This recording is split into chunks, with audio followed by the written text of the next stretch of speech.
हजार कछुआ शहर में उड़ान पर प्रतिबंध लगा दिया गया और इस तरह ये फैन ने पहली बार प्रसिद्ध ट्रांसमिशन एरे को देखा। हजार कछुआ शहर के भीतर संचरण तंत्र कम दूरी के थे। शहर में कहीं भी जाने के लिए केवल 200 निम्न श्रेणी के स्पिरिट पत्थरों की आवश्यकता होती थी। इसके अलावा वहां लंबी दूरी की ट्रांसमिशन व्यवस्था भी थी जो 10,000 सितारा सागर क्षेत्र के अन्य शहरों तक परिवहन कर सकती थी। हालांकि इसकी कीमत बहुत अधिक थी जिसे अधिकांश किसान वहन नहीं कर सकते थे। ट्रांसमिशन सरणी ने अंततः ये फैन को उसके मन में बसी साधना की दुनिया की एक झलक दे दी थी। किंग सोंगजी ने ट्रांसमिशन सरणी के माध्यम से ये फैन को अल्केमिस्ट एलायंस के शाखा विभाग में ले लिया। अल्केमिस्ट एलायंस का पूरा शाखा विभाग दूसरी श्रेणी की आत्मा सामग्री हरे सोने के पत्थर से बना था। ये फैन को तो तीसरी श्रेणी की संरचनाओं के निशान भी मिले थे। इस शाखा विभाग के निर्माण की लागत ही एक नवजात आत्मा अवस्था साधक को दिवालिया बनाने के लिए पर्याप्त थी। ये फैन को पहली बार कीमियागरों की फिजूल खर्ची का आभास हुआ। 10,000 सितारों वाले द्वीप के कीमियागरों की तुलना में गुआंगहे प्रांत के कीमियागर बस देहाती लगते थे।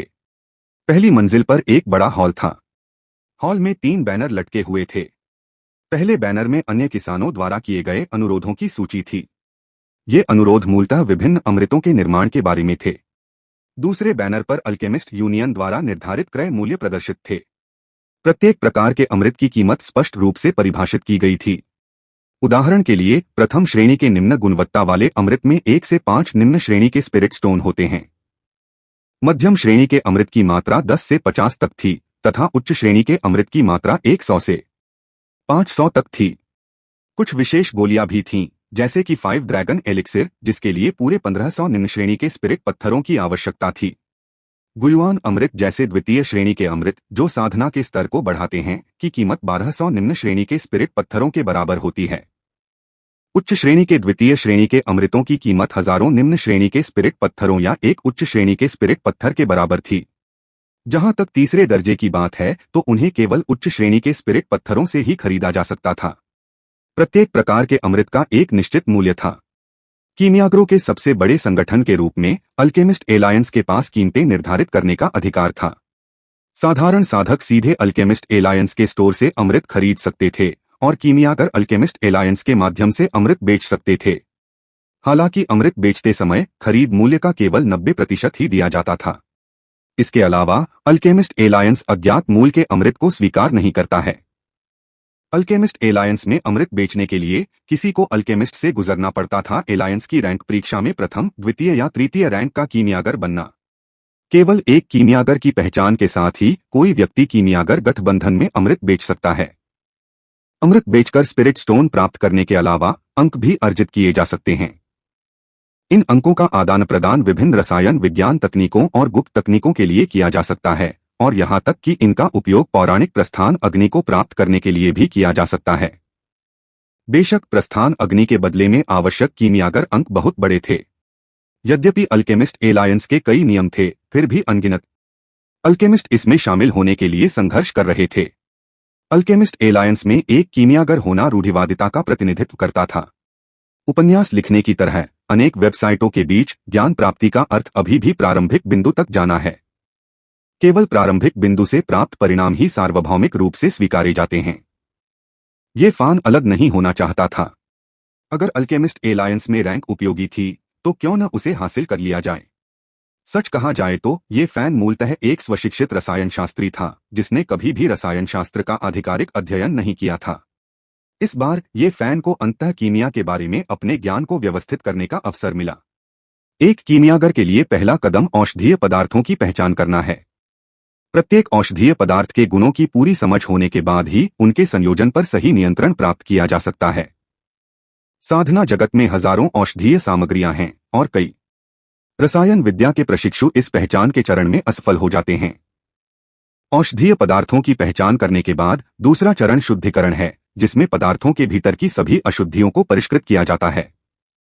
परिष्कृत औषधीय द्रव जितना अधिक शुद्ध होगा, कीमियागर की आध्यात्मिक शक्ति नियंत्रण परिशुद्धता और आध्यात्मिक अग्नि पर नियंत्रण की मांग उतनी ही अधिक होगी। तीसरा चरण औषधीय द्रव का संलयन है। पूर्णता प्राप्त करने के लिए विभिन्न आध्यात्मिक औषधियों के गुणों को सूत्र के अनुसार मिश्रित किया जाता है। कोई भी छोटी सी गलती अमृत के निर्माण की विफलता का कारण बन सकती है। अंतिम चरण गोली का निर्माण वास्तव में सबसे आसान है। प्रथम और द्वितीय स्तर के अल्केमिस्ट मूल्यांकन में ये फैन के लिए कोई कठिनाई नहीं है।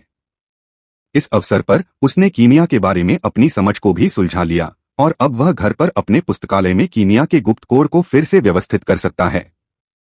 आधे दिन बाद एक चमकदार सुनहरा टोकन ये फैन को सौंप दिया गया।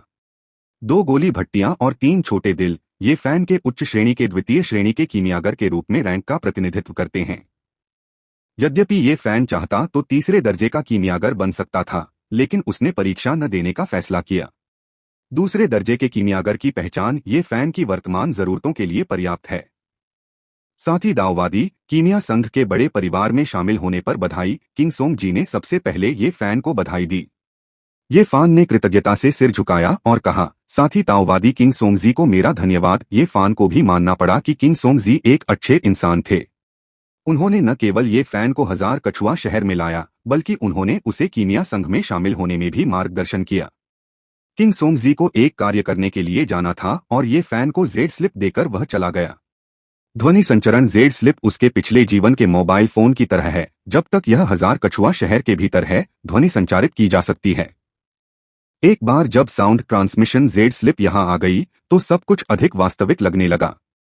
किंग सोंगजी के जाने के बाद ये फैन का पहला पड़ाव अल्केमी यूनियन की लाइब्रेरी में था। पुस्तकालय की पहली मंजिल निःशुल्क है और ये फैन को वानक्सिंग द्वीप के बारे में जानकारी ढूंढनी थी। वानक्सिंग द्वीप पर नया होने के कारण ये फैन को अभी भी बहुत कुछ जानना था। वांगसिंग द्वीप के अवलोकन, साधना जगत के रहस्य और क्या आप सचमुच वांगसिंग द्वीप को समझते हैं। सभी पुस्तकों को पढ़ने के बाद ये फैन को अंततः अपने वर्तमान परिवेश की सामान्य स्थिति समझ में आ गई। हजार कछुआ शहर और ये परिवार क्षेत्र दोनों वांगसिंग द्वीप के बाहरी इलाके में स्थित हैं और हजार कछुआ शहर 9 अन्य मुख्य शहरों के साथ वांगसिंग द्वीप के बाहरी इलाके के पूर्वी क्षेत्र का गठन करता है। पूर्वी क्षेत्र में मजबूत शक्ति वाले अधिकांश समूहों में कोर गठन चरण में साधक होते हैं, जबकि नवजात आत्मा चरण में साधक दुर्लभ हैं। वांगसिंग द्वीप के बाहरी इलाके में हजार कछुआ शहर जैसे 36 मुख्य शहर हैं। यहाँ बड़ी संख्या में साधक संप्रदाय और परिवार हैं तथा कई शक्तिशाली एकल साधक भी हैं। कुल मिलाकर बात यहीं आकर खत्म होती है। यहाँ अनेक अवसर हैं और अनेक शक्तिशाली व्यक्ति हैं, जिसके कारण इस दुनिया में जीवित रहना कठिन है। धीरे धीरे ये फैन वानक्सिंग द्वीप के बारे में अधिक से अधिक समझने लगा और उसने ये परिवार के भविष्य के विकास के लिए एक सामान्य योजना भी बनाई। वांगसिंग द्वीप पर लगभग कोई बाजार नहीं है। वस्तुओं का व्यापार करने के लिए आपको या तो परिचित कृषकों को ढूंढना होगा, कुछ पारंपरिक कार्यक्रमों में भाग लेना होगा या किसी बड़े बाजार में जाना होगा। शहर और हजार कछुआ शहर ये परिवार का सबसे निकटतम प्रमुख शहर है। यदि ये परिवार संसाधन प्राप्त करना चाहता है तो हजार कछुआ शहर में उसका विकास अपरिहार्य है। ये फैन की स्थिति एक उच्च श्रेणी के द्वितीय श्रेणी के कीमियागर के रूप में होने के कारण हजार पत्तियों वाले मंडप को पुनः स्थापित करने की कठिनाई अधिक नहीं है। इसके अलावा चूंकि ये परिवार के पास बहुत सारे कीमियागर और कलाकृति शोधक हैं और वांगसिंग द्वीप पर और भी अधिक कल्टीवेटर हैं, इसलिए उनका विकास गुआंघे प्रांत की तुलना में और भी बेहतर हो सकता है। लड़ाई इसका उत्तर नहीं है। पैसा कमाना और प्रगति करना यही सही रास्ता है। अपने हाथ में रखी किताब को नीचे रखकर ये फैन एक बार फिर मुख्य हॉल में पहुंचा। इस प्रणाली की मदद से ये फैन को कोर फॉर्मेशन स्टेज तक पहुंचने में सफलता मिली। लेकिन यदि ये परिवार के अन्य लोग सफलता प्राप्त करना चाहते हैं तो उन्हें परिश्रमपूर्वक साधना पर निर्भर रहना होगा। ये परिवार अनिश्चित काल तक मूल निर्माण चरण पर ही नहीं रह सकता। उनके भविष्य के लक्ष्य ऊंचे हैं, युआन यिंग चरण, दिव्य परिवर्तन और उससे भी ऊंचे लोकों तक। एक ठोस आधार एक आशाजनक भविष्य के लिए एक पूर्वापेक्षा है। नींव स्थापना चरण के दौरान ये परिवार के सभी सदस्य आमतौर पर ची साधना के 12वें स्तर तक पहुंचते हैं, उसके बाद ही आगे बढ़ते हैं। उनकी नींव में कोई कमी नहीं है। लेकिन अगर वे युआन यिंग चरण तक पहुंचना चाहते हैं तो उनके गोल्डन कोर की गुणवत्ता कम नहीं हो सकती। ये फैन ने गोल्डन कोर फॉर्मेशन क्रिस्टल की गुणवत्ता में सुधार करने का एक तरीका भी खोज लिया। कोर निर्माण चरण तक पहुंचने के दौरान कोर निर्माण क्रिस्टल का सेवन करने से निर्मित गोल्डन कोर की गुणवत्ता में वृद्धि हो सकती है। कोर फॉर्मेशन क्रिस्टल एक मध्यम श्रेणी का तृतीय श्रेणी का अमृत है। कोर निर्माण क्रिस्टल की गुणवत्ता जितनी अधिक होगी तथा उसका जितना अधिक उपयोग किया जाएगा, गोल्डन कोर की गुणवत्ता बढ़ाने पर उतना ही बेहतर प्रभाव पड़ेगा। विवरण के अनुसार 10 कोर निर्माण क्रिस्टल, जिनमें से प्रत्येक कम से कम 90% शुद्ध हो, गोल्डन कोर की गुणवत्ता को दोगुना कर सकते हैं। बेशक ये फैन सिर्फ एक कोर फॉर्मेशन क्रिस्टल से संतुष्ट नहीं था।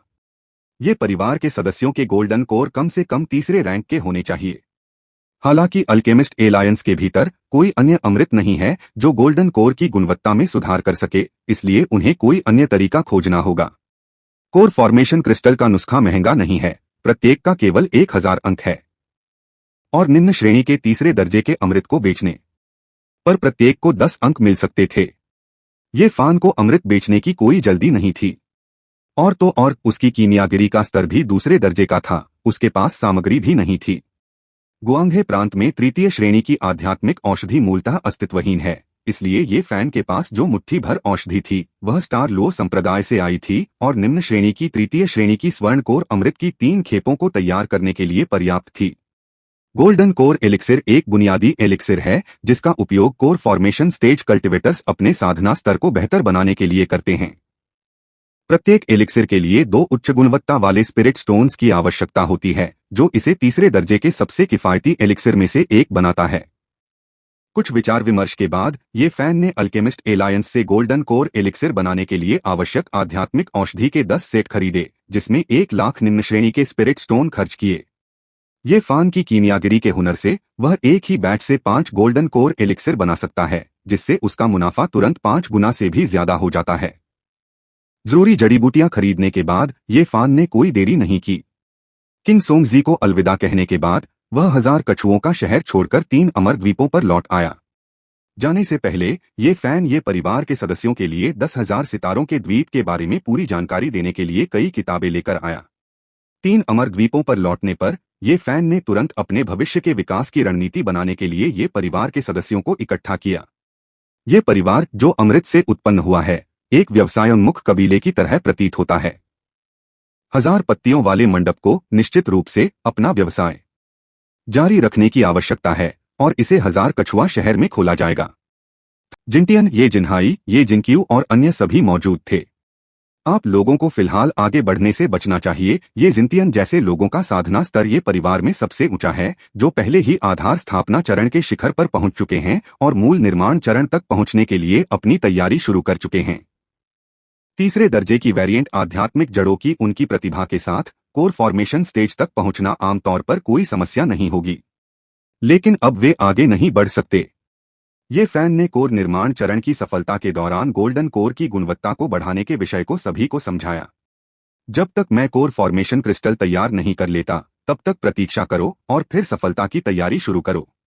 इस दौरान तुम्हें अपनी साधना को दबाना होगा। सबने सहमति में सिर हिलाया। वे जानते थे कि ये फान उन्हें कभी नुकसान नहीं पहुंचाएगा। जल्द ही ये जिनलोंग, ये जिनफेंग, कुछ ऐसे कबीले के लोगों के साथ जो कीमिया, कलाकृति शोधन और ताबीज में पारंगत हैं, 1000 कछुओं के शहर की ओर चल पड़े और 1000 पत्तों का बाजार फिर से खोल दिया।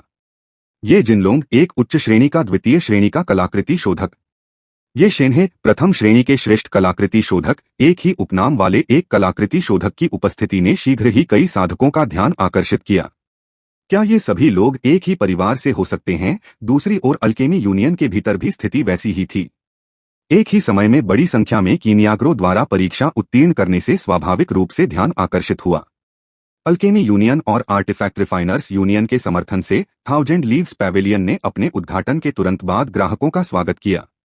अमृत, आध्यात्मिक कलाकृतियां, ताबीज आदि साधकों द्वारा खेती के लिए सबसे अधिक उपयोग किए जाने वाले संसाधन हैं।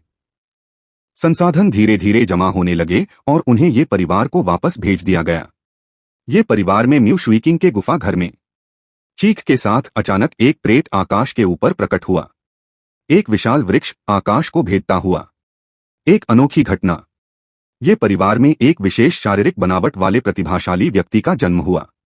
विसंगति तुरंत गायब हो गई और ये फैन ने अपना ध्यान अपने सामने मौजूद बच्चे, अपने 7वें बच्चे पर केंद्रित कर लिया। गोलमटोल चेहरा, घुमावदार भौहों का जोड़ा, चमकदार बड़ी आंखों का जोड़ा, छोटी नाक, बुद्ध के कानों का जोड़ा और गोलमटोल छोटा मुंह, वह बिल्कुल भी नवजात शिशु जैसा नहीं दिखता था। ये फैन एक स्पिरिट स्टोन निकालने और उसे बच्चे के हाथ में देने के लिए इंतजार नहीं कर सका। 8 प्रकाश वलय, केवल एक आध्यात्मिक जड़, एक भिन्न लकड़ी आध्यात्मिक जड़ जो जियाओ लांग के प्रेत से घिरी हुई है। एक द्वितीय श्रेणी का संस्करण लकड़ी आध्यात्मिक जड़ और एक विशेष काया। अभी की विसंगति के अनुसार इस बच्चे द्वारा जागृत विशेष काया लकड़ी के आध्यात्मिक शरीर के भीतर पीले चिनार शरीर होना चाहिए। पीला चिनार शरीर केवल स्वर्गीय दाओ द्वारा समर्थित लोग ही इसे जागृत कर सकते हैं। चाहे वह भविष्य की उपलब्धियां हो या साधना की गति, वे सामान्य लोगों से कहीं आगे निकल जाएंगे। और इस बच्चे के पास दूसरी श्रेणी का वेरिएंट वुड स्पिरिचुअल रूट भी है, जो कि येलो पॉपुलर बॉडी के साथ बहुत अनुकूल है। ऐसी योग्यताएं ये परिवार में सबसे मजबूत मानी जाएंगी। कृपया पति हमारे बच्चे का नाम रख दीजिए, थकी हुई सी मुशविकिन ने कहा। ये फैन, चूंकि बच्चा स्वाभाविक रूप से लकड़ी के करीब है, इसलिए हम उसका नाम ये जिनसेन रखेंगे। मेरे बेटे जिनसेन में एक महान सम्राट बनने की क्षमता है। ये फैन ने अचानक सोचा, इस बच्चे की उपस्थिति, क्या यह प्रतिभा बीज के प्रभाव का परिणाम हो सकता है? यदि ऐसा है तो प्रतिभा बीज के मूल्य का पुनर्मूल्यांकन किया जाना आवश्यक है। ये जिनसेन ने ये फैन को कई दिनों तक उत्साहित किया। अब ये परिवार की जनसंख्या 80 से अधिक हो गई है, अब 100 से ज्यादा दूर नहीं। गुआंगहे प्रांत में अशांति ने ये परिवार के विकास को काफी धीमा कर दिया था। अब यह अंतः पटरी पर लौट आया है। टकराना। ये परिवार का एक अन्य सदस्य सफलतापूर्वक फाउंडेशन स्थापना चरण तक पहुंच गया, लेकिन अगले ही पल उसकी आभा तुरंत गायब हो गई और क्यूई साधना मध्यवर्ती चरण में परिवर्तित हो गई। स्वर्ग को धोखा देने और समुद्र पार करने की अपनी चाल से तुम और भी बेशर्म हो गए हो। 13वें भाई, क्या तुम भी वही नहीं हो? ऐसा मत सोचो कि मुझे नहीं पता कि तुम्हारा साधना स्तर पहले से ही मध्य आधार स्थापना चरण पर है। तुम किसे मूर्ख बनाने की कोशिश कर रहे हो? जो पे बाहर निकलता है उसे हवा मिलती है। ये परिवार ने वास्तव में कम महत्वपूर्ण शब्द को आत्मसात कर लिया है। अनुभव प्राप्त करने के लिए बाहर जाना, कुछ तुरुप के पत्ते तैयार न करना, कुछ साधना स्तरों को छिपाना, उन्हें अन्य कबीले के सदस्यों से बात करने में शर्मिंदगी होगी। इस दौरान जिन्हें अनुभव प्राप्त करने की आवश्यकता थी उन्होंने ऐसा किया, जिन्हें बंद करने की आवश्यकता थी उन्होंने ऐसा किया, और ये परिवार के साधना स्तर ने एक बार फिर काफी प्रगति की। ये जिनसेन के जन्म को आधा साल बीत चुका था। ये फैन के गुफा घर में कीमिया कक्ष पर प्रतिबंध अंततः हटा लिया गया। ये जिनक्यू और अन्य लोगों की साधना का स्तर अपनी सीमा तक पहुंच गया था और कोर फॉर्मेशन की तैयारी शुरू करने का समय आ गया था। ये फैन एक बार फिर 1000 कछुओं के शहर में लौट आया। सबसे पहले वह 1000 पत्तियों वाले मंडप पर रुका। पिछले 6 महीने में इसकी प्रगति काफी प्रभावशाली रही है। लाभ 300 उच्च गुणवत्ता वाले स्पिरिट स्टोन तक पहुंच गया था, जो 3 मिलियन निम्न गुणवत्ता वाले स्पिरिट स्टोन के बराबर था। यह केवल फाउंडेशन स्थापना चरण अमृत और आध्यात्मिक कलाकृतियों को बेचकर हासिल किया गया था, बिना ये फैन के व्यक्तिगत हस्तक्षेप के। अन्यथा उनके मुनाफे में उल्लेखनीय वृद्धि हो सकती थी। ये फैन ने फिर से अल्केमिस्ट यूनियन का दौरा किया, इस बार तीसरी कक्षा की अल्केमिस्ट परीक्षा के लिए। अल्केमिस्ट ये, क्या आप वाकई तीसरी कक्षा की अल्केमिस्ट परीक्षा देना चाहते हैं? ये फैन ने 6 महीने पहले ही दूसरी कक्षा की परीक्षा पास की थी और अब वह तीसरी कक्षा की परीक्षा देना चाहता था। यह बात अल्केमिस्ट यूनियन के सदस्यों को बहुत हैरान कर गई। दूसरे दर्जे के कीमियागर की स्थिति तीसरे दर्जे के कीमियागर से तुलना नहीं की जा सकती। 1000 टॉर्टॉइस सिटी में अल्केमिस्ट यूनियन शाखा में हजारों द्वितीय श्रेणी के अल्केमिस्ट थे। 1000 कछुआ शहर में लाखों साधकों में से दूसरे दर्जे के कीमियागर पहले से ही हजारों में से एक थे। हालांकि तीसरी श्रेणी के कीमियागर केवल मुट्ठी भर थे, जिससे उनकी संख्या 1 लाख में 1 हो जाती थी। जहां तक चौथी श्रेणी के कीमियागरों की बात है तो 1000 टॉर्टॉइस सिटी में केवल एक ही था और वह था कीमियागर संघ का शाखा प्रमुख। आए शुरू करें। ये फैन ने जल्दी से परीक्षा शुरू कर दी। तीसरी कक्षा के अपने उच्चस्तरीय कीमिया कौशल को देखते हुए तीसरी कक्षा के कीमियागर का मूल्यांकन उसके लिए स्वाभाविक रूप से आसान था। आधे दिन बाद एक निम्नस्तरीय तृतीय श्रेणी के कीमियागर का टोकन ये फैन के हाथों में रख दिया गया। अल्केमिस्ट ये, तीसरी कक्षा की अल्केमिस्ट परीक्षा सफलतापूर्वक उत्तीर्ण करने के लिए बधाई। यह टोकन आपके प्रमाण और आपके कार्य स्वीकृति टर्मिनल दोनों का काम करता है। आप टोकन के भीतर से सीधे उपयुक्त कार्य चुन सकते हैं। ये फैन ने अपनी जादुई शक्ति का कुछ हिस्सा टोकन में डाला, जिससे उसमें से एक प्रकाश पर्दा प्रकट हुआ। कार्य अंक विनिमय। टोकन पर दिखाए गए ज्यादातर कामों के लिए तीसरी श्रेणी के अमृतों को परिष्कृत करना जरूरी था, इसलिए उन्हें हॉल के रोशनदान पर नहीं दिखाया गया था। इसके अलावा गुप्त कौशल और संसाधन, जिनका अंकों के साथ आदान प्रदान किया जा सकता था, सिर्फ तीसरी श्रेणी के कीमियागरों के लिए ही उपलब्ध थे। तीसरी कक्षा के ज्यादा काम नहीं थे। जैसे ही ये फान ने नजर घुमाई, एक काम ने उसकी नजर खींच ली। छठे परिवर्तन स्वर्ण अमृत को परिष्कृत करने के लिए एक तृतीय श्रेणी के कीमियागर को आमंत्रित किया गया। छठा परिवर्तन स्वर्ण अमृत कोर निर्माण चरण के दौरान व्यक्ति के स्वर्ण कोर की गुणवत्ता में सुधार करता है। कार्य स्वीकार करने पर अनुरोधकर्ता छठे परिवर्तन स्वर्ण अमृत की विधि प्रदान करेगा। यह अमृत ठीक वही था जिसकी ये फैन को इस समय सबसे अधिक आवश्यकता थी। यह कहना होगा कि वह वर्तमान में कौतूहल में था। हालांकि इस छठे परिवर्तन स्वर्ण अमृत को परिष्कृत होने के कुछ दिनों के भीतर ही सेवन करना पड़ा। इसका मतलब यह था कि कीमियागर को अनुरोधकर्ता द्वारा प्रदान किए गए स्थान पर अमृत को परिष्कृत करना होगा। ये फान एक पल के लिए झिझका। ये परिवार की समृद्धि को देखते हुए उसे लगा कि अब कोई अनहोनी नहीं होगी, इसलिए उसने यह काम स्वीकार कर लिया। ये फैन ने टोकन में हेरफेर किया और सफलतापूर्वक कार्य स्वीकार कर लिया। अल्केमिस्ट, हाँ, यह आपकी ध्वनि संचरण जेड पर्ची है। अनुरोधकर्ता आपसे संपर्क करने के लिए इसका उपयोग करेगा। अल्केमिस्ट यूनियन के निष्पादक ने एक संचार उपकरण सौंपा ये फैन ने कुछ देर सोचा। उसे लगा कि यह अभी भी जोखिम भरा है, इसलिए वह पहले ये परिवार के पास लौट आया। उसे दूसरे दर्जे का तावीज लाने की आवश्यकता नहीं थी क्योंकि वह बहुत प्रभावी नहीं होता। जहां तक अमृत की बात है तो उन्होंने कुछ तृतीय श्रेणी के अमृत लाने का निर्णय लिया जो जादुई शक्ति की पूर्ति कर सकें या युद्ध कौशल को बढ़ा सकें। इसके अतिरिक्त उसे अपनी आध्यात्मिक कलाकृतियां भी साथ लानी थीं, अर्थात अमर प्राणियों का वध करने वाली 4 तलवारें। इसके अलावा ये फान ने रक्षात्मक आध्यात्मिक कलाकृतियों का एक सेट 5 रंगों वाला झंडा भी तैयार किया था। यह 5 झंडों से बना था, जिनमें से प्रत्येक एक अलग तत्व का प्रतिनिधित्व करता था। उनकी संयुक्त सुरक्षा दुर्जेय थी, जिससे उन्हें निम्न गुणवत्ता वाली आध्यात्मिक कलाकृतियां कहा जा सकता था। उसके पास एक निम्न गुणवत्ता वाला उड़ने वाला जादुई हथियार पवन और वज्र के पंख भी थे। पवन और वज्र के पंख एक तृतीय श्रेणी के पवन और वज्र राक्षस के पंखों से बनाए गए थे। इनमें कोई आक्रामक क्षमता नहीं थी और ये केवल एक बार इस्तेमाल होने वाली वस्तुएं थीं। अपने जीवन को महत्व देते हुए ये फैन को आक्रामक शक्ति की उतनी परवाह नहीं थी जब तक कि वह मजबूत रक्षा और गति प्रदान करती थी। एक बार जब पवन और वज्र के पंख सक्रिय हो गए तो कोर संरचना चरण के चरम पर कोई भी साधक उन्हें पकड़ नहीं सका। इन 2 जादुई हथियारों को परिष्कृत करने के बाद ये फैन को बहुत अधिक आश्वस्त महसूस हुआ। तभी ध्वनि संचरण जेड स्लिप बज उठी। कीमियागर, ये हम एक सभा में आपकी उपस्थिति का अनुरोध करते हैं। समन्वय को उनके ध्वनि संचरण जेड स्लिप के माध्यम से भेजा गया था, जो कि 1000 कछुआ शहर से बहुत दूर नहीं एक स्थान को इंगित करता था। ये फैन बाइजे के पास गया, उसे कुछ बार धक्का दिया, फिर कुछ गहरी सांसें लीं, जिससे बाइजे पूरी तरह से हतप्रभ रह गया। अंतिम तैयारियां करने के बाद ये फैन रवाना हो गया। 1000 कछुआ शहर के बाहरी इलाके से दूर नहीं एक उजाड़ द्वीप पर ये फैन अंततः इस मिशन के लिए अपने ग्राहक से मिला। मैं लांग कांग हूँ, अल्केमिस्ट ये को नमस्कार। लांग कांग बहुत विनम्र था।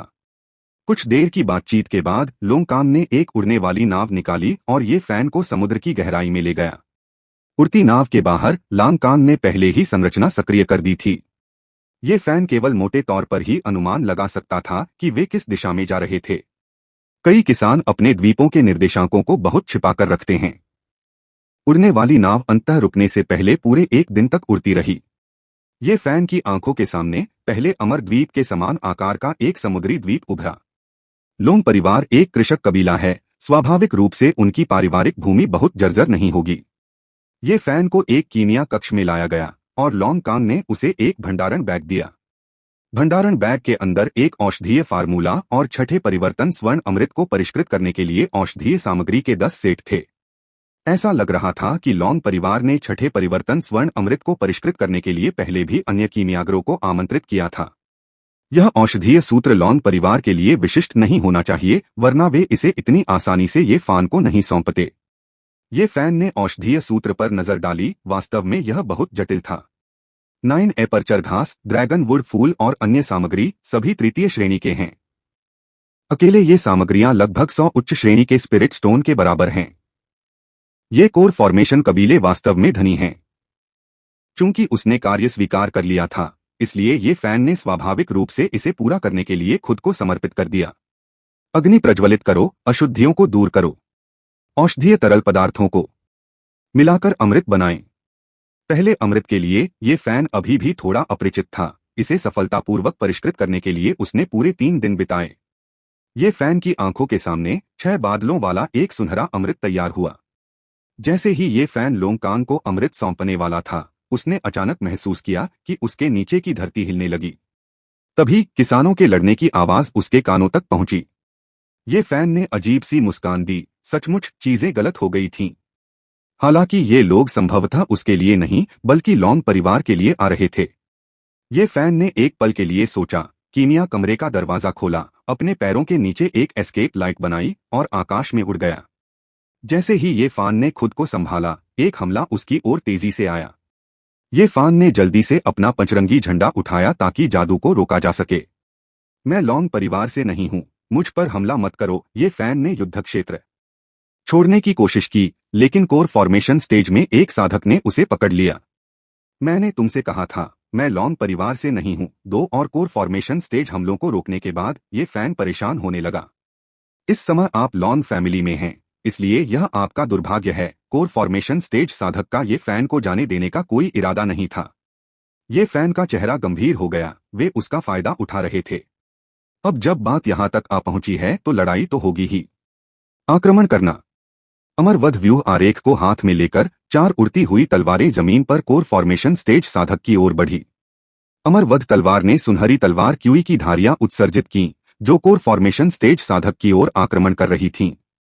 अन्य 3 तलवारों ने त्रितलवार व्यूह का निर्माण किया, जिससे प्रतिद्वंद्वी फंस गया। ये फैन की अचानक शक्ति ने उसके प्रतिद्वंद्वी को आश्चर्यचकित कर दिया। जैसे ही प्रतिद्वंद्वी बोलना चाहता था, ये फैन के पंचरंगी ध्वज ने पहले ही मूल संरचना चरण साधक को घेर लिया था। अब जब वे लड़ रहे थे, तो ये फैन थोड़ा भी पीछे नहीं हटेगा। 5 रंग का प्रकाश। 5 रंग का ध्वज अचानक प्रकाश की 5 धारियों के साथ फूट पड़ा, जो सीधे मूल संरचना चरण साधक के मन में उतर गया। साधक को ऐसा महसूस हुआ जैसे उसकी आत्मा अचानक जम गई हो और वह हिलने में पूरी तरह असमर्थ हो गई हो। मारना। अमरवध की 4 तलवारें फूट पड़ी, उसके रक्षात्मक जादुई हथियार को तोड़ते हुए उसके शरीर में प्रवेश कर गईं। स्वर्णिम कोर बिखर गया और उसकी सारी साधना का स्तर नष्ट हो गया। कोर फॉर्मेशन स्टेज साधक मर गया। यह तीसरा कोर फॉर्मेशन चरण साधक था जिसे ये फैन ने मारा था। प्रारंभिक चरण के कोर फॉर्मेशन साधक अब उसके लिए कोई खतरा नहीं थे। 5वां भाई। छोटा भाई 5। लानत है, मेरे लिए उसे मार डालो। कोर फॉर्मेशन स्टेज के कुलपुरुष की मृत्यु से अन्य कोर फॉर्मेशन साधक पागल हो गए। उन्होंने अपने विरोधियों की परवाह न करते हुए ये फैन पर हमला कर दिया। लॉन्ग परिवार का कोर फॉर्मेशन स्टेज भी दंग रह गया। इतना शक्तिशाली सहयोगी कहां से आ गया? उन्हें पता ही नहीं था कि ये परिवार ने किसी बाहरी मदद का सहारा लिया है। केवल लोंगकांग, जो ये फैन को लॉन्ग परिवार के पास लाया था, ने ये फैन को पहचाना और उसके चेहरे पर आश्चर्य दिखाई दिया। क्या सभी कीमियागर लड़ाई में कमजोर नहीं होते? यह इतना ताकतवर क्यों था? क्या यह कोई धोखेबाज हो सकता है? पंचरंगी ध्वज और अमरवध तलवार ये फैन के चारों ओर लिपट गए। ये फैन ने आह भरी, कोर संरचना साधकों को उसे घेरते हुए देखकर। तुम लोग मेरे लिए चीजें मुश्किल बना रहे हो। ये फैन को वास्तव में लड़ाई पसंद नहीं थी, लेकिन हमेशा ऐसे लोग थे जो उसे अभिनय करने के लिए मजबूर करते थे। 5 कोर फॉर्मेशन साधकों में से जो उसे घेरने आए थे, 3 कोर फॉर्मेशन की प्रारंभिक अवस्था में थे, एक मध्य अवस्था में था और एक अंतिम अवस्था में था। ये फैन को यकीन था कि वह उन सभी को हरा नहीं सकता, नहीं उसने लड़ाई जारी रखने की योजना बनाई थी। लॉन्ग परिवार की मदद करें? असंभव। उन्हें केवल एक कीमियागर के रूप में लिया गया था और यह लड़ाई उनके वेतन स्तर के अंतर्गत नहीं थी। मारना। ये फैन से एक शक्तिशाली आभा फूट पड़ी। ये फैन ने अपना हाथ हिलाया और 3 आत्मा बीज तुरंत प्रकट हुए। अगले ही क्षण 3 कोर फॉर्मेशन चरण आत्मा बीज विरोधी कोर फॉर्मेशन साधकों की ओर दौड़ पड़े। कई कोर फॉर्मेशन साधकों ने खतरे को भांपते हुए भारी दबाव महसूस किया, क्योंकि ये फैन ने अचानक 3 कोर फॉर्मेशन योद्धाओं को बुला लिया था। तुम सब आत्मविनाश करो। तीनों आत्मिक वस्तुओं के भीतर आध्यात्मिक शक्ति बढ़ गई और उनके शरीर का विस्तार होने लगा। अच्छा नहीं है, इसे जल्दी से ब्लॉक करो। कोर फॉर्मेशन साधक तुरंत तनावग्रस्त हो गए तथा अवरोध उत्पन्न करने के लिए रक्षात्मक मंत्रों का प्रयोग करने लगे। लेकिन एक सांस गुजरी, फिर 2, किसी विस्फोट का कोई निशान नहीं। कोई विस्फोट नहीं। कुछ गलत है। उनमें से कुछ ने प्रतिक्रिया व्यक्त करते हुए ये फैन की ओर देखा। ये फैन के पीछे पवन थंडर विंग्स को पहले से ही बुलाया गया था। वाह! हवा और गड़गड़ाहट की शक्ति का विस्फोट हुआ और ये फैन की आकृति तुरंत मौके से गायब हो गई। आत्मा के बीजों में आत्मविनाश की क्षमता नहीं होती। यह तो बस दुश्मन का ध्यान भटकाने की एक चाल थी। इतने सारे कोर फॉर्मेशन साधकों के खिलाफ ये फैन जानता था कि वह जीत नहीं सकता, लेकिन उसे अपनी बच निकलने की क्षमता पर विश्वास था। जब तक कोर फॉर्मेशन साधकों ने प्रतिक्रिया की, तब तक ये फैन दर्जनों मील दूर भाग चुका था। वह अपने पवन गरजते पंखों पर सवार होकर तेजी से आकाश में उड़ता रहा। पलक झपकते ही वह सबकी नजरों से ओझल हो गया। युद्धभूमि पर कुछ देर के लिए सन्नाटा छा गया। एक ही चाल से कोर फॉर्मेशन स्टेज नष्ट हो गया और लॉन्ग परिवार को लगा कि वे बच गए हैं। लेकिन यह बड़ा आदमी अचानक भाग क्यों गया? उनके बारे में क्या? लॉन्ग परिवार? लॉन्ग कांग ने अपना मुंह खोला। आपने मुझे अभी तक छठा परिवर्तन स्वर्ण अमृत नहीं दिया है। ये फैन तेजी से आसमान में ऊपर उड़ रहा था। वह पहले ही हजारों मील उड़ चुका था। यह देखकर कि कोई भी उसे पकड़ नहीं पा रहा है, ये फैन ने राहत की सांस ली। वह 1000 कछुआ शहर में गया और अल्केमिस्ट यूनियन को परिष्कृत किया हुआ स्वर्ण कोर अमृत बेच दिया। 1000 अंक एकत्र किए और उन्हें कोर फॉर्मेशन क्रिस्टल सामग्री के 10 भागों के बदले में बदल दिया। अंततः वह बिना रुके तेजी से घर की ओर चल पड़ा। लॉन्ग परिवार के साथ लड़ाई को लगभग 3 दिन हो चुके थे और ये फैन अंततः 3 अमर द्वीपों पर लौट आया। ये फैन ने एक बार फिर परिवहन व्यवस्था की सुविधा की सराहना की। जब व्यवस्था तीसरी पंक्ति में पहुंच गई तो वह निश्चित रूप से ये परिवार को भी एक सुविधा देना चाहता था। ये फैन को देखकर बाइजे तुरंत उसके पास आया, उसके खिलाफ रगड़ना चाहता था, लेकिन ये फैन ने उसे तिरस्कार के साथ दूर धकेल दिया। अभी भी भाग्यशाली जानवर हो, है ना? TSK, मैंने इतने लंबे समय तक खुद को आपके खिलाफ रगड़ा है और अभी तक कोई भाग्य नहीं है। अंगूठा नीचे। ये फैन बाइजे को पीछे छोड़कर भ्रमित होकर ये परिवार क्षेत्र की ओर भागा। मैंने क्या गलत किया? मुझे धक्का देकर भगा दिया गया। पहले ये फैन ये जिंतियन के गुफा घर की ओर दौड़ा, लेकिन वह वहां नहीं था। फिर उसने ये जिनकियों को ढूंढा, लेकिन वह ये किंग के साथ प्रशिक्षण के लिए बाहर गया था। अंत में ये फैन को दूसरे अमर द्वीप पर ये जिन्हाई मिल गया। जल्दी जल्दी जल्दी इसे अभी निगल जाओ, ये फैन ने कहा और सीधे ये जिन्हाई के मुंह में एक अमृत डाल दिया। ये जिन्हाई को तुरंत ही ऊर्जा का एक प्रबल उभार महसूस हुआ और वह आगे बढ़ने लगा। ये जिन्हाई की हालत देखकर ये फैन ने राहत की सांस ली। इस छठे परिवर्तन स्वर्ण अमृत की एक समाप्ति तिथि है। यह लगभग समाप्त हो चुका था। जब ये जिन्हाई रास्ता तोड़ने में व्यस्त था, ये फैन भी खाली नहीं बैठा था। उसने अमृत बनाना शुरू कर दिया। उन्होंने 2 और छठे परिवर्तन वाले स्वर्ण अमृत बनाए, फिर कोर निर्माण क्रिस्टल को परिष्कृत करना शुरू किया। कोर गठन क्रिस्टल ये फैन के लिए मुश्किल नहीं थे, लेकिन अंत में यह 90% से कम हो गया। वरदान अग्नि, यह अभी भी पर्याप्त नहीं है। एक के बाद एक ये जिन्हाई को लगातार अमृत पिलाया गया। उसके भौतिक शरीर में अपार ऊर्जा भर गई, जिससे ये जिन्हाई को पीड़ा भी हुई और खुशी भी। 3 छठे परिवर्तन स्वर्ण अमृत और 7 कोर गठन क्रिस्टल का सेवन करने के बाद ये जिन्हाई ने अंततः रुकने का आह्वान किया। यदि वह ऐसा करता रहा तो उसका भौतिक शरीर इसे सहन नहीं कर सकेगा। अपार ऊर्जा ने ये जिन्हाई को संयमित करना जारी रखा। 3 दिन बाद ये जिन्हाई ने सफलतापूर्वक सफलता प्राप्त कर ली। ये जिन्हाई की गति में तेजी देखकर ये फैन ने मन ही मन सोचा, कोर निर्माण क्रिस्टल प्रत्येक की कीमत लगभग 50 उच्च श्रेणी के स्पिरिट स्टोन, 3 छठे परिवर्तन वाले स्वर्ण अमृत प्रत्येक की कीमत 300 उच्च श्रेणी के स्पिरिट स्टोन, कुल मिलाकर 650 उच्च श्रेणी के स्पिरिट स्टोन, लगभग ये परिवार के वार्षिक लाभ के बराबर। अगर वह ऊपरी तीसरे दर्जे के स्वर्ण कोर चरण तक नहीं पहुंच पाता तो हमें फिर से शुरुआत करनी चाहिए। 18 साल बाद देखते हैं कि क्या वह अब भी सफल हो पाता है। धमाका। कोर गठन चरण की आभा ने पूरे तीसरे अमर द्वीप को घेर लिया। ये परिवार के सभी सदस्य ये जिन्हाई के गुफा घर की ओर देख रहे थे। उनके चेहरे उत्साह से भरे हुए थे। ये जिन्हाई ने सफलता प्राप्त कर ली है। ये परिवार के पास अब दूसरे कोर गठन चरण का साधक है। मेजबान को दीर्घकालिक कार्य फैमिली स्ट्रॉन्गमैन 5 कोर फॉर्मेशन पूरा हुआ। पूरा करने के लिए बधाई। आप अपना इनाम ले सकते हैं। इनाम ले लो। मेजबान को इनाम के लिए बधाई। कबीले की नौकरी का अतिरिक्त 50 साल का अनुभव और 100 परिवार का भाग्य। यह फिर से पारिवारिक नौकरी का अतिरिक्त अनुभव है।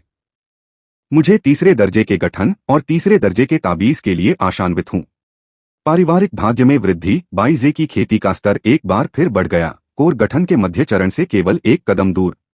नींद में बाइजे ने बिना रोकटोक के अपने होठों को चटकाया। इनाम देखने के बाद ये फैन ने ये जिन्हाई को करीब से देखा। इसके बाद पुरस्कार ड्रा हुआ। 1 साल का लाभ, क्या यह ये जिन्हाई के स्वर्णिम कोर को ऊपरी तीसरे स्थान पर पहुंचा सकता है? एक दिन बाद ये जिन्हाई की आभा धीरे धीरे स्थिर हो गई और उसने अपनी आंखें खोली। सुनहरा कोर उभरा, जिसमें सुनहरे पैटर्न की पूरी 8 धारियां थीं, दूसरे दर्जे का सुनहरा कोर। उसने किया। ये फान भविष्य की उपलब्धियों पर गोल्डन कोर रैंक के प्रभाव को पूरी तरह समझता था। दूसरी रैंक का गोल्डन कोर हालांकि पूर्ण नहीं था, पहले से ही काफी अच्छा था। कम से कम साल भर का मुनाफा तो अच्छी तरह खर्च हुआ।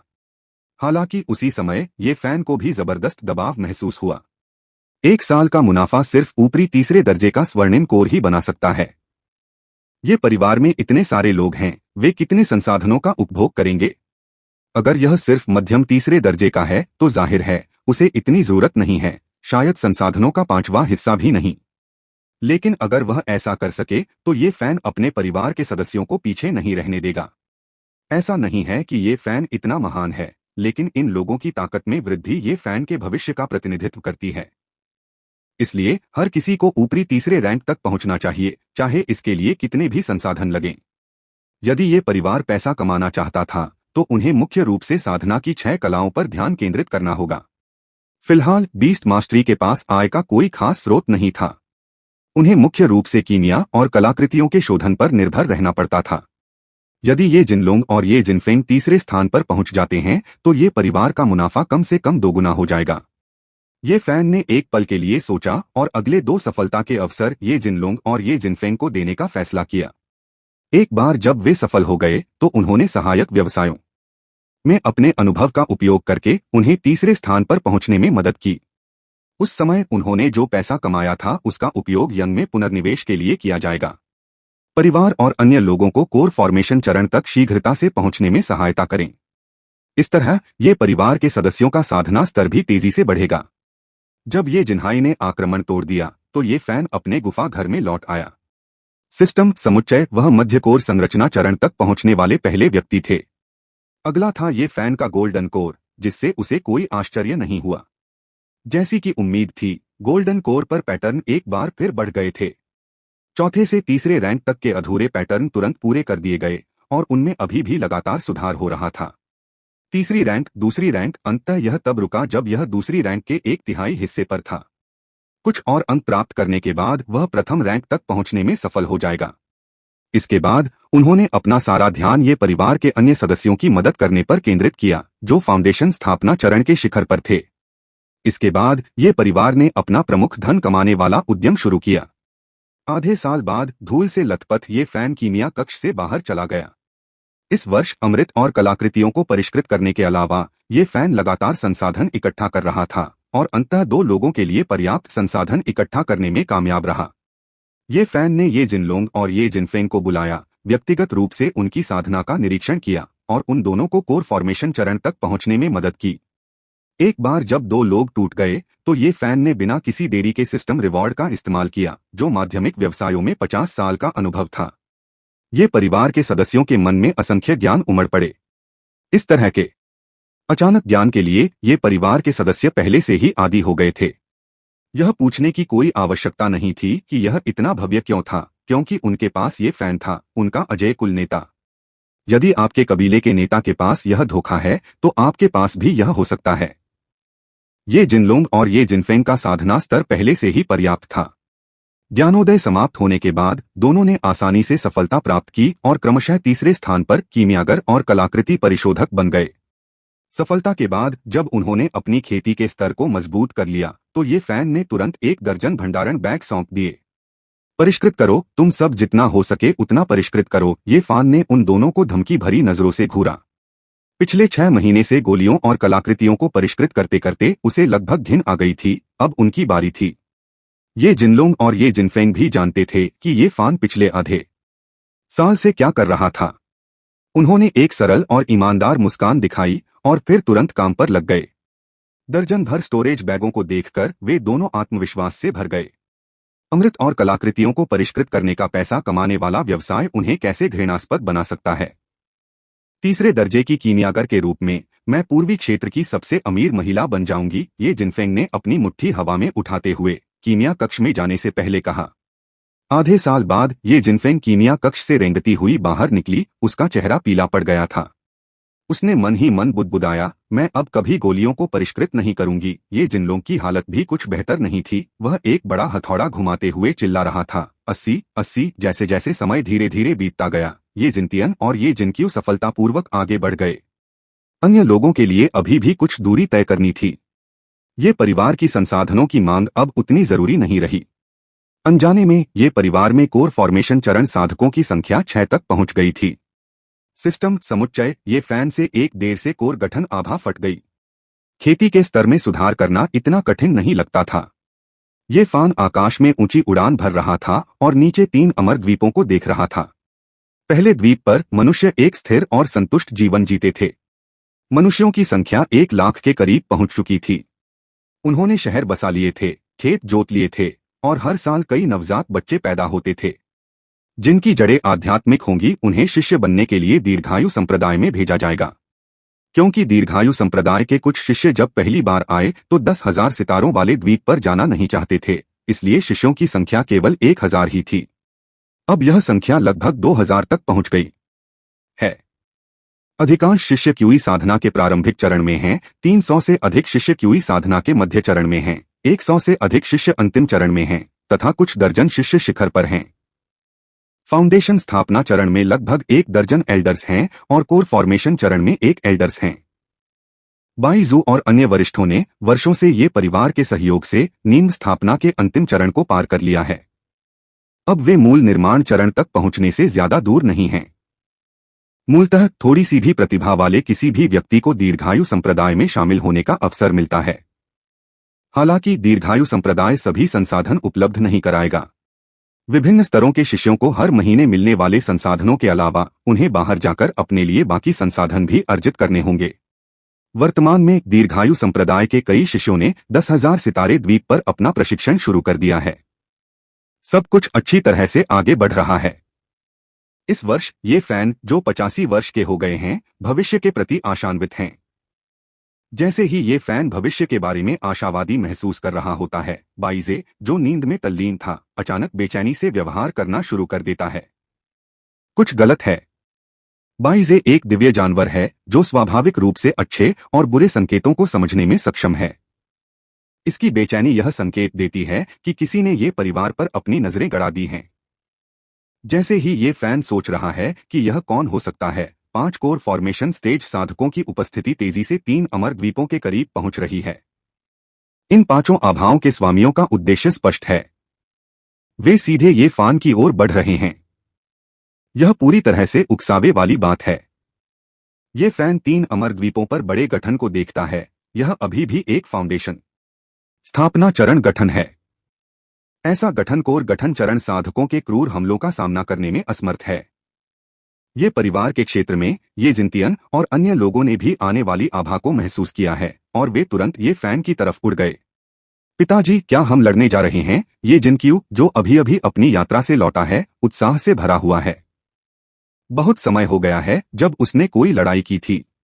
यात्रा के दौरान उसे पता चलता है कि बहुत भाग्यशाली होना आवश्यक रूप से अच्छी बात नहीं है। खतरे में न पड़ने का अर्थ यह भी है कि लड़ने का कोई मौका नहीं है, जो ये जिनक्यू को बहुत अप्रसन्न करता है।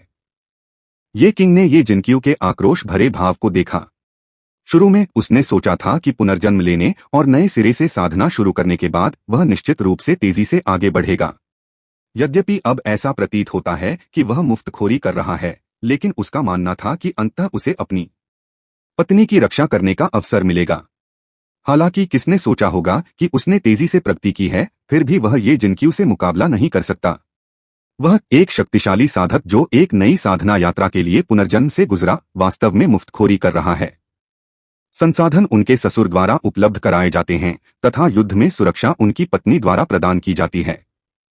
यद्यपि यह काफी आरामदायक है, फिर भी क्या इतना शक्तिशाली व्यक्ति अपनी गरिमा की परवाह नहीं करता? ये किंग दूर समुद्र को देखता है और दृढ़तापूर्वक अपना मन बनाता है। आज उसे एक कोर फॉर्मेशन स्टेज साधक को मारना होगा। केवल ऐसी उपलब्धि ही उसके जैसे पुनर्जन्म वाले और शक्तिशाली साधक की शक्ति प्रदर्शित कर सकती है। ये परिवार के प्रत्येक सदस्य ने अपने जादुई हथियार निकाल लिए और युद्ध के लिए तैयार हो गए। इस बीच जू परिवार तब से ये फैन की तलाश कर रहा था जब से उसके द्वारा उनके पांचवें भाई की हत्या कर दी गई थी। लॉन्ग परिवार का सफाया करने के बाद जू परिवार को अंततः कुछ सुराग मिले।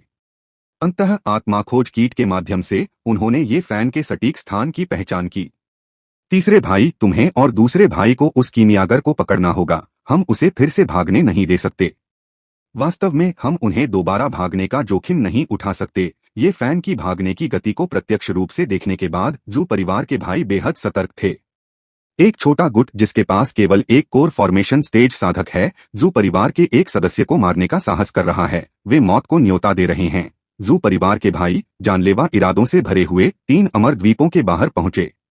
हे परिवार, हम आज तुम सबको खत्म कर देंगे। 5 कोर संरचना चरण साधकों की आभाएं फट गईं, जिससे संपूर्ण 3 अमर द्वीप समूह ढक गए। 5 कोर गठन चरण साधक ये परिवार के सदस्यों को गौर से देखते हुए बिखर गए। इससे पहले कि ये फैन कुछ कर पाता, ये जिनक्यू सबसे पहले बाहर निकल आया। कोर फॉर्मेशन तकनीक, दिव्य शक्ति का आकाश तक पहुंचना, इतना ऊंचा कि 9वें स्वर्ग को छू सके। पारिवारिक दिव्य कौशल, ग्रीन जियाओ रूप, ग्रीन जियाओ की शक्ति। उस पर ऐसे मुक्त रूप से मंत्रों का प्रयोग किया गया जैसे कि उन पर कोई खर्च ही न हुआ हो। अंततः ये जिनक्यू अपने सीने से अपना मध्य श्रेणी का जादुई हथियार वुल्फ फैन क्लब निकालता है। अपने वुल्फ फैन क्लब को समतल करते हुए ये जिनक्यू ने सबसे मजबूत कोर की ओर इशारा किया। जू भाइयों में से एक गठन चरण साधक, आओ। जू भाइयों ने ये जिनक्यू को घूर कर देखा। उन्हें ये परिवार से दूसरे कोर फॉर्मेशन स्टेज साधक की उम्मीद नहीं थी, लेकिन इससे कोई फर्क नहीं पड़ा। उनके पास 5 थे।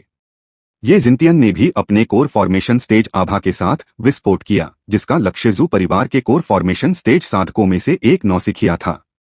उनकी मुख्य रणनीति हमेशा आसान लड़ाइयां चुनना और निश्चित रूप से कभी भी कठिन लड़ाइयां नहीं चुनना थी। कोर गठन चरण में एक और जू भाइयों ने कोर गठन के अंतिम चरण में अपने परिवार के मुखिया की ओर रुख किया। क्या आपने नहीं कहा था कि इस छोटे से कुल में केवल एक कोर गठन चरण साधक है? क्या कोर फॉर्मेशन स्टेज पर केवल 3 ही नहीं हैं? चौथे कोर फॉर्मेशन चरण साधक ये जिनहाई प्रकट हुए। सिर्फ 4। ये जिनलोंग और ये जिनफिन से विस्फोट सिर्फ 6। क्या बकवास है? जू परिवार के मुखिया को अपने सिर पर ठंडक महसूस हुई। जब उन्होंने कुछ जानकारी एकत्र की थी तो उससे पता चला कि ये परिवार कीमिया और कलाकृतियों के शोधन में कुशल था, और केवल परिवार का मुखिया ये फैन कोर फॉर्मेशन चरण में था।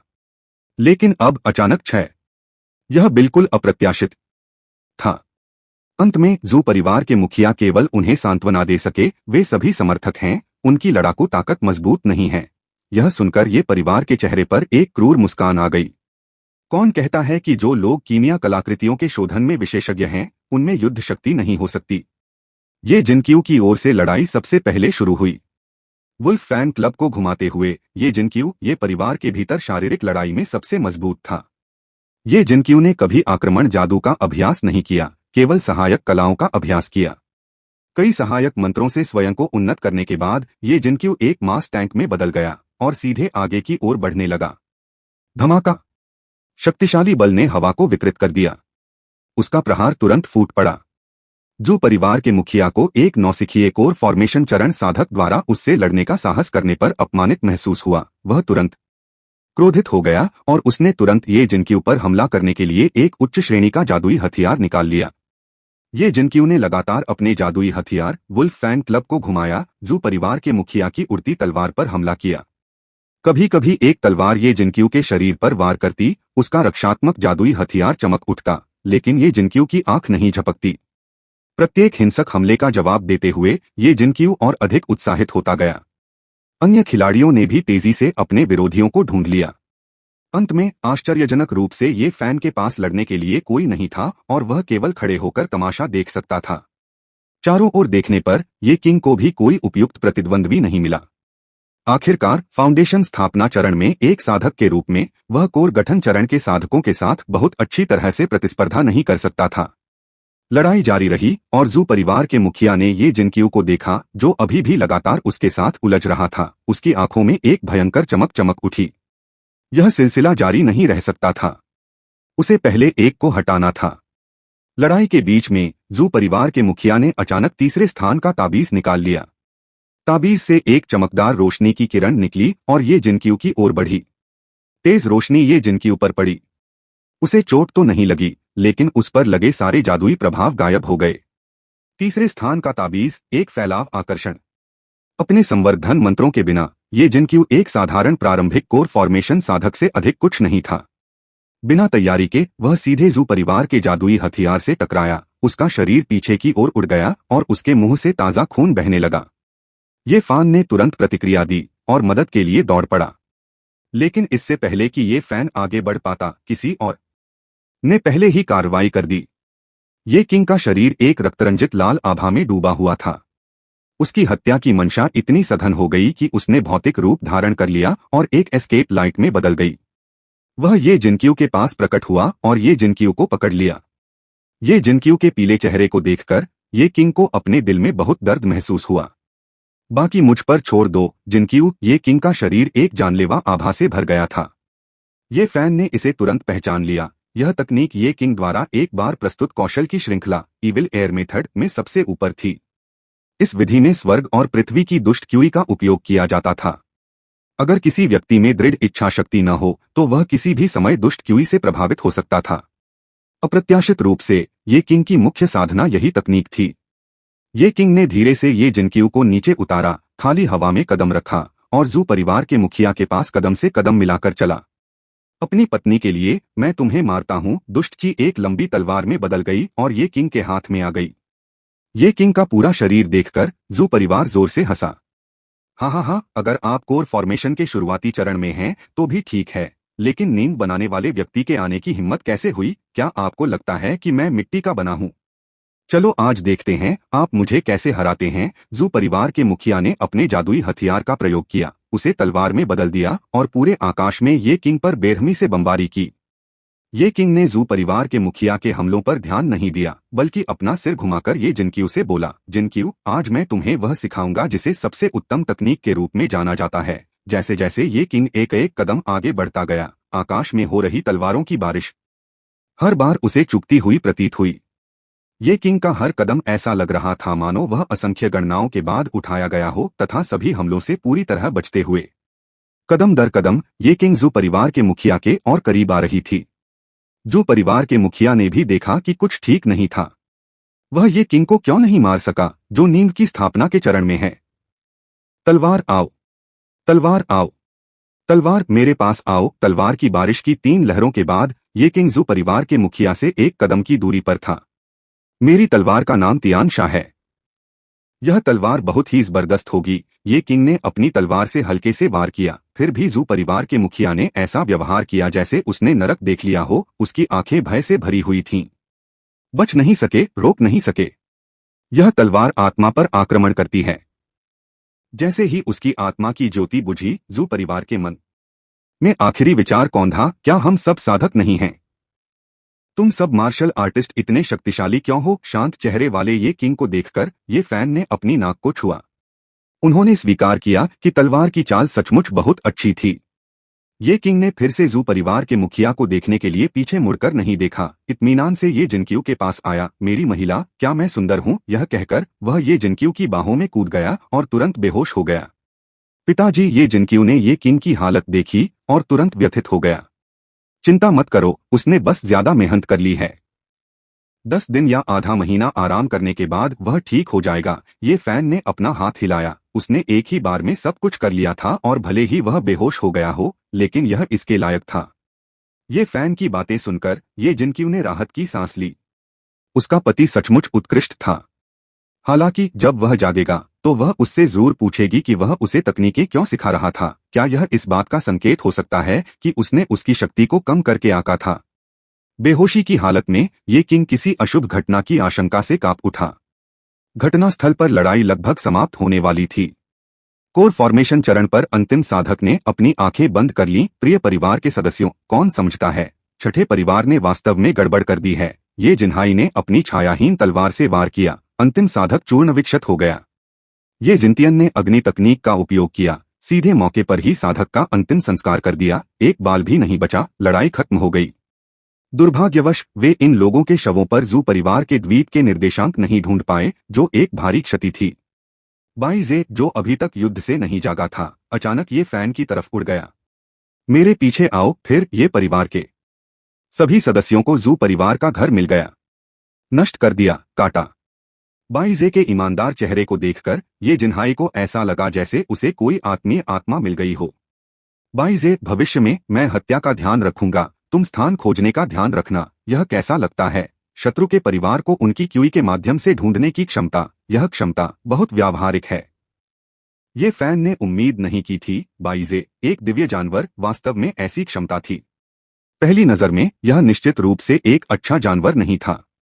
बाइजे ने अपने होठों को मोड़ते हुए कहा, क्या यह वैसा ही मामला नहीं है, जैसा मालिक वैसा जानवर? हजार कछुआ शहर के आसपास का क्षेत्र न तो बड़ा माना जाता था और न ही छोटा। ये परिवार द्वारा जू परिवार को खत्म करने की खबर को गुप्त नहीं रखा जा सका।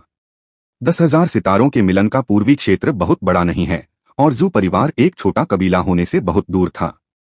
कोर गठन चरण में कुलों के बीच वे कमजोर नहीं थे। उनके अचानक गायब होने से स्वाभाविक रूप से अन्य लोगों को जांच पड़ताल करने के लिए प्रेरित किया गया। जल्द ही ये परिवार द्वारा जू परिवार के विनाश की खबर पूरे हजार कछुआ शहर में फैल गई। कई लोगों को ये परिवार याद आया, लेकिन क्या उनकी यादों में ये परिवार एक उपपेशेवर कबीला नहीं था जो कीमिया और कलाकृतियों के शोधन में अपनी योग्यता के लिए जाना जाता था? कीमियागरों के एक परिवार के पास इतनी जबरदस्त शक्ति कैसे हो सकती है? वे इस पर यकीन नहीं करना चाहते थे, लेकिन सच तो यही था। उसे हराया नहीं जा सकता था। आप ये परिवार के साथ खिलवाड़ नहीं कर सकते। किसने कहा कि कीमियागर में युद्ध करने की शक्ति नहीं होती? जैसे जैसे चर्चा जारी रही, ये फैन की प्रसिद्धि तेजी से बढ़ती गई। मेजबान, दीर्घकालिक कार्य पूरा करने के लिए बधाई। फैमिली राइज 6 10,000 स्टार्स में नाम कमाए, अब आप अपना इनाम पा सकते हैं। सिस्टम इनाम का दावा करो। मेजबान को पुरस्कार अर्जित करने के लिए बधाई। क्यूई तकनीक का अवलोकन। तीसरा क्रम, पारिवारिक भाग्य प्लस 100। बाइजे, जो सो रहा था, अचानक जाग गया, मध्यकोर गठन चरण तक पहुंच गया और फिर सोने के लिए वापस लेट गया। मास्टर, आप कमाल हैं। ये फैन ने भी स्वाभाविक रूप से बाइजी की सफलता को महसूस किया और तुरंत असहज महसूस किया। नींद में भी स्तर ऊपर कर पाना बहुत ही अच्छा था। अपनी बेचैनी को पीछे धकेलते हुए ये फैन ने दूसरे इनाम का अध्ययन करना शुरू कर दिया। क्यूई अवलोकन तकनीक। संसार के सभी प्राणियों की अपनी क्यूई होती है। इस तकनीक से भाग्य और दुर्भाग्य का निर्धारण किया जा सकता है, पर्वतों और समुद्रों का निरीक्षण किया जा सकता है। क्यूई अवलोकन तकनीक साधना की 100 कलाओं का भी एक भाग है। हालांकि यह काफी चुनौतीपूर्ण और अपेक्षाकृत अलोकप्रिय है। जैसा कि पहले बताया गया है, द्वीप शिकारी का विशेष कार्य आमतौर पर आजकल अवलोकन क्यूई तकनीक का अभ्यास करना होगा। ये फैन को अचानक यह काफी दिलचस्प लगा और वह तुरंत आकाश में उड़ गया। सबसे पहले 3 अमर द्वीपों को देखा। 3 अमर द्वीपों के ऊपर एक पीली रोशनी वाला समूह था। लाल, नारंगी, पीला, हरा, सियान, नीला और बैंगनी। पीला 7 रंगों में तीसरे स्तर का प्रतिनिधित्व करता है, अर्थात कोर गठन चरण। पृथ्वी शिरा वर्गीकरण में 3 अमर द्वीप तीसरे स्तर के अंतर्गत आते हैं। ये फैन ने फिर आगे देखा और अप्रत्याशित रूप से कई और रंगीन आभाएं अस्तित्व में देखी, लेकिन अधिकांश या तो लाल या नारंगी थे, जो क्यूई शोधन क्षेत्र और फाउंडेशन स्थापना चरण में संसाधनों का प्रतिनिधित्व करते थे। उसने तुरंत अपनी नजर निकटतम लाल बत्ती समूह की ओर घुमा ली। जल्द ही एक द्वीप के नीचे ये फैन को स्पिरिट ग्रास का एक डंठल मिला, जो एक प्रथम श्रेणी का 10 वर्षीय स्पिरिट ग्रास था। बिल्कुल सही।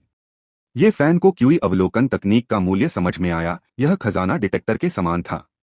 नहीं, क्यूई अवलोकन तकनीक को परिवार में आवश्यक तकनीकों में से एक के रूप में सूचीबद्ध किया जाना चाहिए। यह शक्तिशाली तकनीक एक आवश्यकता की तरह थी, जो सभी दैनिक गतिविधियों और यहां तक कि यात्रा के लिए भी आवश्यक थी।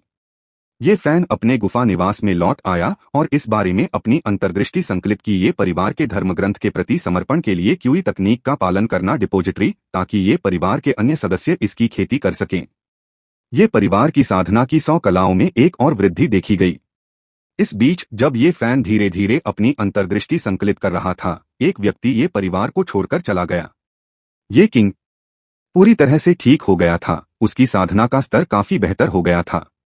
यद्यपि वह एक अंतिम कोर संरचना चरण साधक से लड़ते हुए लगभग मर ही गया था, फिर भी उसने जो अपार दुष्ट क्यूई बड़ी मेहनत से एकत्रित की थी, वह पूरी तरह से समाप्त हो चुकी थी। ये किंग को अपनी कमी का एहसास हुआ। उसने महसूस किया कि वह अब आसानी से जीवन नहीं जी सकता। एक आदमी को मजबूत होना चाहिए। इस प्रस्थान के दौरान ये किंग ने बैकअप के रूप में छिपाए गए संसाधनों को खोजने की योजना बनाई। ये परिवार बहुत तेजी से फल फूल रहा था, फिर भी एक फाउंडेशन स्थापना चरण में अंततः थोड़ी कमी थी। ये किंग अपनी आत्मा तलवार पर सवार होकर भाग गया। अचानक उसे लगा जैसे कोई आभा उसे निशाना बना रही है। तुम मजाक कर रहे हो, मैं अभी अभी घर से निकला हूं और मेरा पीछा शुरू हो गया है। ये किंग ने एक कड़वी मुस्कान बिखेरी और खुद को पूरी तरह से बदकिस्मत महसूस किया। फिर भी ये किंग को डर नहीं लग रहा था। हालांकि वह अभी किसी और अंतिम चरण वाले कोर फॉर्मेशन साधक को नहीं मार सकता था, फिर भी बच निकलना उसके लिए आसान था। वह आकृति प्रकट हुई और ये किंग को पकड़ लिया, एस्केप लाइट पर कदम रखा और चली गई। अब जब वह पकड़ा गया था तो ये किंग ने मुक्त होने की जल्दी नहीं की। ये किंग देखना चाहता था कि यह व्यक्ति क्या कर रहा है। आधे दिन बाद ये किंग को एक निर्जन द्वीप पर लाया गया। हैरानी की बात यह थी कि इस निर्जन द्वीप पर एक प्राथमिक आत्मा शिरा भी थी। ऐसा लग रहा था कि वह साधक का गुफागृह था।